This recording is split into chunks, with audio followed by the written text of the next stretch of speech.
বিশ্বনবী মুহাম্মদ রাসূলুল্লাহ সাল্লাল্লাহু আলাইহি ওয়াসাল্লাম বলেছেন, রাষ্ট্রীয় দায়িত্ব পালনকারী কেউ যদি এক টুকরা সুতা বা তার চেয়েও ক্ষুদ্র কোনো জিনিস খেয়ানত করে, তবে কিয়ামতের দিন খেয়ানতের বোঝা মাথায় করে তাকে উঠতে হবে।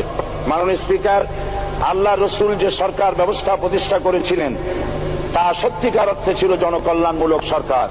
নবী করিম সাল্লাল্লাহু আলাইহি ওয়াসাল্লাম সরকারি কর্মকর্তাদের বিরুদ্ধে কোনো অভিযোগ পেলে তখনই ব্যবস্থা গ্রহণ করতেন। আইনের চোখে সবাই সমান, শাসকদের আত্মীয় স্বজন কারো পক্ষে সম্ভব ছিল না জনগণের উপরে জুলুম করা। খলিফা ওমর রাদিয়াল্লাহু তাআলা আনহুর এক ছেলে অপরাধী প্রমাণিত হলে সে দণ্ডভোগ থেকে রেহাই পায়নি, এমনকি এতে তার মৃত্যুদণ্ড হয়েছিল।